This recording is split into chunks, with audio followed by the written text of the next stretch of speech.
আসসালামু আলাইকুম। ইন্নাল হামদালিল্লাহ ওয়াসসালাতু আলা রাসূলিল্লাহ, আম্মা বাদ। প্রিয় সুধী, আমরা ভালোবাসা দিবস নামের বেহায়া দিবস নিয়ে ধারাবাহিক আলোচনা করব ইনশাআল্লাহ। যারা love day, rose day, kiss day, hug day, এই ডে সেই ডে ইত্যাদি নানা ডে নিয়ে উদ্বিগ্ন হয়ে আছেন, চিন্তার কিছুই নেই। আমরাও আপনাদের নিয়ে একটি দিবসের অপেক্ষায় উদ্বিগ্ন হয়ে আছি।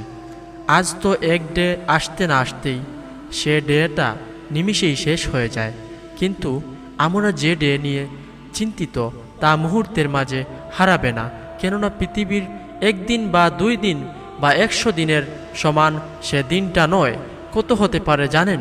না জানলে আল্লাহ তাআলা জানিয়ে দিচ্ছেন, শুনুন। সূরা মাআরিজ আয়াত নং 4। আল্লাহ তাআলা বলেন, ফেরেশতাগণ এবং রূহ আল্লাহ তাআলার দিকে ঊর্ধ্বগামী হয় এমন এক দিনে যার পরিমাণ 50,000 বছর। জি হ্যাঁ, 50,000 বছর সমান একদিন। কি পোষাবে না? সমস্যা নেই। সেদিন আপনার নিজের কোনো কথা বলতে হবে না, জানাতে হবে না, বুঝাতে হবে না। আপনার হাত পাই আল্লাহর সাথে কথা বলবে। কি বিশ্বাস হচ্ছে না? তাহলে দেখুন আল্লাহ তাআলা কি বলেছেন।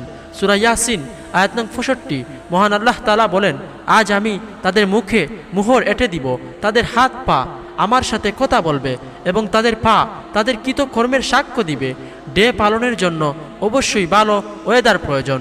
গরমে ডে সেলিব্রেট করা মজা নেই।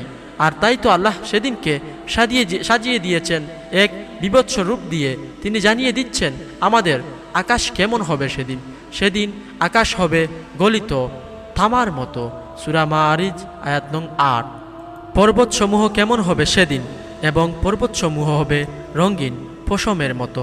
সূরা মাআরিজ আয়াত নং 9। সেদিন আপনার প্রিয় বন্ধুটি কি করবে? বন্ধু বন্ধুর খবর নিবে না, যদিও একে অপরকে দেখতে পাবে। সেদিন গুনাহগার ব্যক্তি পণস্বরূপ দিতে চাইবে তার সন্তান সন্ততিকে, তার স্ত্রীকে, তার ভ্রাতাকে, তার গোষ্ঠীকে, যারা তাকে আশ্রয় দিত, এবং পৃথিবীর সব কিছুকে। অতঃপর নিজেকে রক্ষা করতে চাইবে। সূরা মাআরিজ আয়াত নং 10 থেকে 14। কিন্তু আল্লাহ তাআলা জানিয়ে দিচ্ছেন, কখনোই নয়। নিশ্চয়ই এটা লেলিহান অগ্নি যা চামড়া তুলে দিবে। সূরা মাআরিজ আয়াত নং 15 থেকে 16। অনুরোধ থাকবে সূরা মাআরিজ শুরু থেকে শেষ অবধি পড়ে দেখার। লা হাওলা ওয়ালা কুওয়াতা ইল্লা বিল্লাহ, লা হাওলা ওয়ালা কুওয়াতা ইল্লা বিল্লাহ। সেদিন দিবসটিকে ভয় করুন, যে দিবসটিতে কেউ কারো উপকারে আসবে না। সন্দেহের বেড়াজাল ভেদ করে সত্যের দিকে বের হয়ে আসুন। আপনি কি ভাবেন মানুষ কি মনে করে যে আমি তার অস্তিত্ব সমূহ একত্রিত করব না, পরন্তু আমি তার অঙ্গগুলিকে পর্যন্ত সঠিকভাবে সন্নিবেশিত করতে সক্ষম। সূরা কিয়ামা আয়াত নং 3 থেকে 4। যে আপনাকে সৃষ্টি করেছে সে কি আপনাকে পুনরায় সৃষ্টি করতে অক্ষম? যে আপনাকে সৃষ্টি করেছেন যখন আপনি কিছুই ছিলেন না। আল্লাহ তাআলা বলেন, মানুষ কি মনে করে যে তাকে এমনই ছেড়ে দেওয়া হবে? সে কি স্থলিত বীর্য ছিল না? অতঃপর সে ছিল রক্তপিণ্ড। অতঃপর আল্লাহ তাকে সৃষ্টি করেছেন এবং সুবিন্যস্ত করেছেন। সূরা কিয়ামা আয়াত নং 36 থেকে 38।